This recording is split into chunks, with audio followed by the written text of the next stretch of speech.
Well, hello there. Namaste and blessings. And thank you so very much for being here. Today, we are going to be channeling some messages from Spirit. Most of you know I work with the ancestors. And so remember to take what resonates and to leave the rest or what doesn't resonate with you. I'm a vessel, a messenger. I am not here to force my way or any particular way into anyone.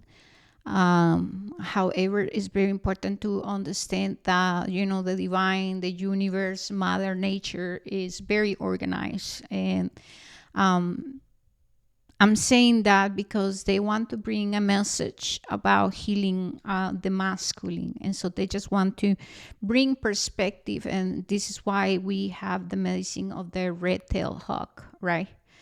Um, and so the energy is about accountability, it's about responsibility. The energy is about awakening divine perception and perspective. The medicine of the red-tailed hawk or the hawk, right, is that medicine of seeing things for what they are. It's about taking off the mask and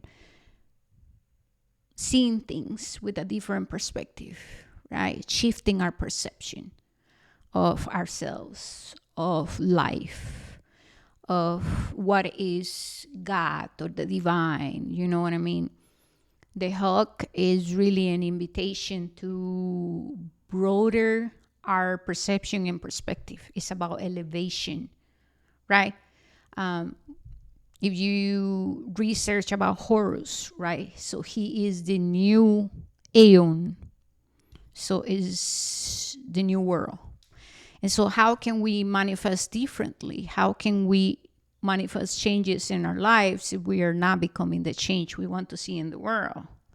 And how are you going to shift your life? And how are you going to choose different for your life, right? If you are not seeing what needs to be addressed, integrated, change, expand, evolve, you know what I mean?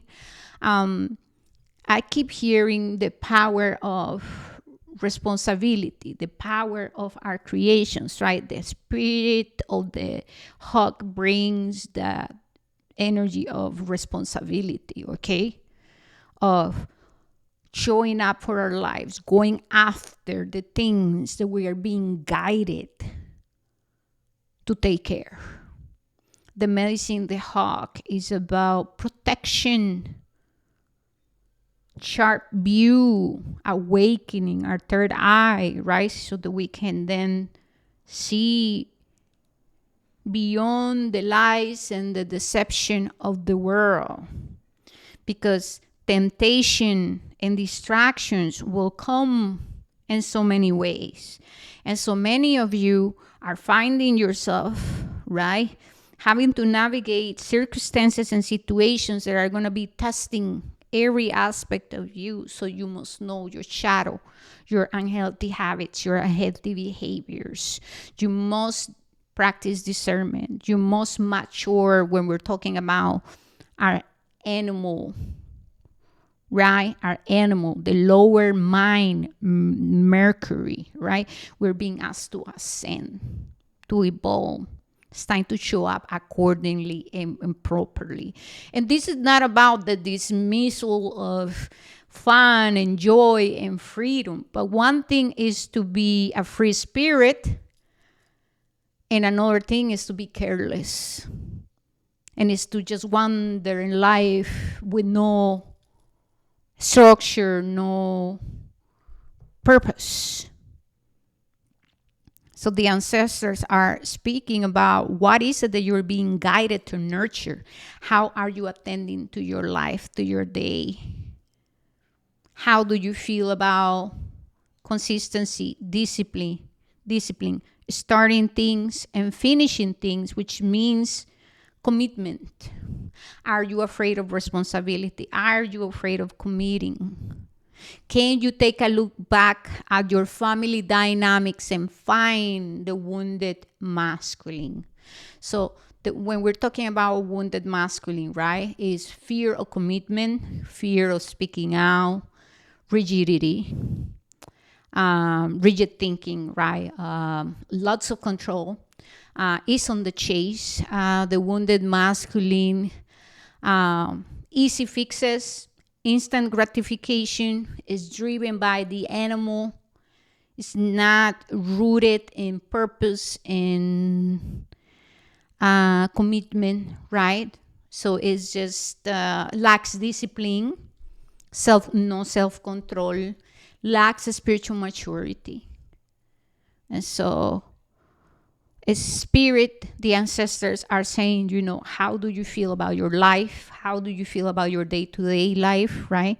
How are you nurturing your skills and your talents? How are you investing your time? Do you have the tendency to get entangled with other people's stuff?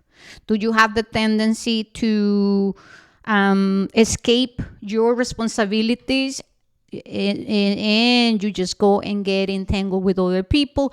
Are you a careless person? Do you have that tendency? Is there in your family dynamics? Like I said, I am not pointing fingers. This is for all of you guys to ask yourselves, to go within, to journal, to be very honest. Okay? What is your view of what is to live a spiritual life? Where are you being guided to go?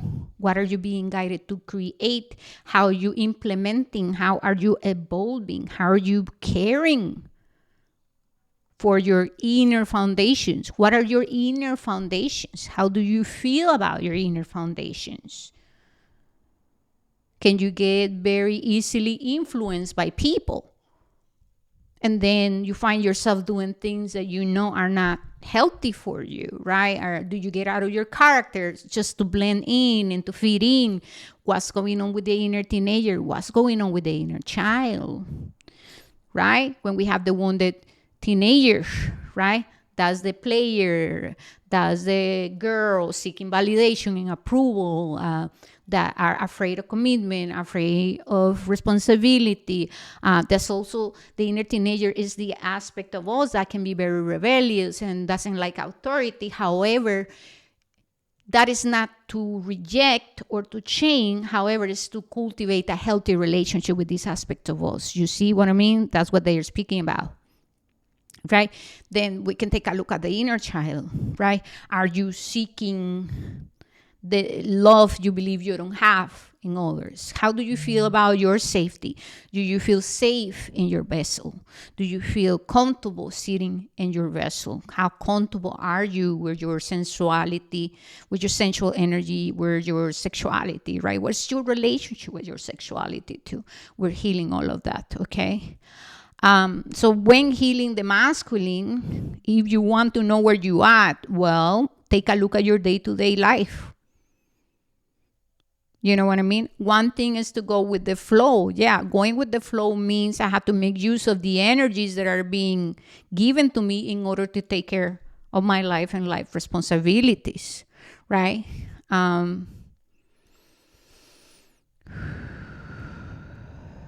Anything else?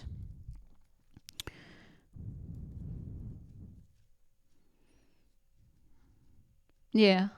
So speaking about creativity and investments, and they're speaking about finances, and they're speaking about the changes that are coming, and this is not to be afraid of. However, this is about getting serious about the things we're being asked to nurture and take care. They're also speaking about being impatient, and some people believing like they're lacking. Some people struggle with committing to things. And so that's the story of the person who starts something and then just walks away, right? And that kind of energy will be reflected in romantic relationships and works, right? Jobs, environments with family, right? So we have to take a look at that. They still speak about dependency and emotional codependency, So what is your plan? Do you have a plan? And if you don't have, and they're saying you don't have to have the full plan, but how are you doing something? Are you doing something? You know what I mean? And are you improving? So they're showing me books. Some of you are being guided to study certain things, to to go for. Also, I'm saying, like teachers, you're meant to be utilizing your time, the space you at, because everything that you need is accessible. And so we are being given a period of grace to get serious about what is it that we want, because this is the thing. The universe, the ancestors are going to see how committed are you to your purpose. And so in your commitment, right, is going to show up. Your commitment will show up because your choices and your decisions are going to speak louder, right? That's going to be the proof that you're committed to your purpose.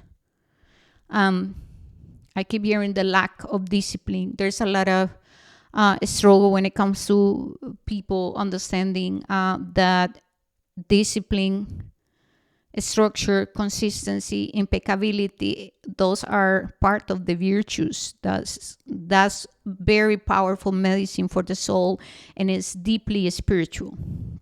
And they're showing me a warrior.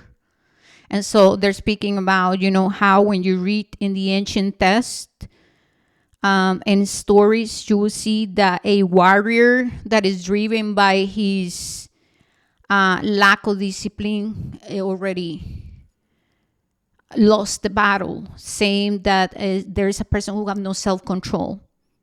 You already lost the battle. Same with a person who does not have impeccability with the words. And so then you're asking for people to give you respect, but you're not even showing respect to you and to your words, and to you. You're not respecting your own commitments with yourself.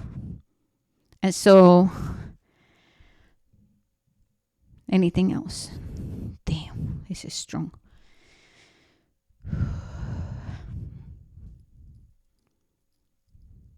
The same, sit with all of this information. This is for your own benefit.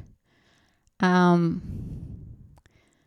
wishing you a beautiful journey ahead. May you be blessed. Okay, it's good.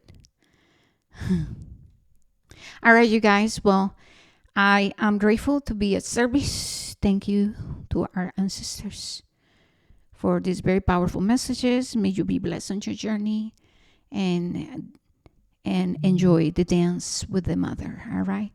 Please don't forget to like, subscribe, and remember,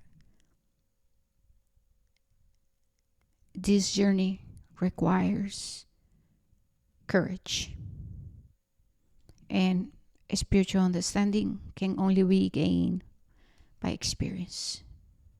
All right, you guys. Blessings. Ciao.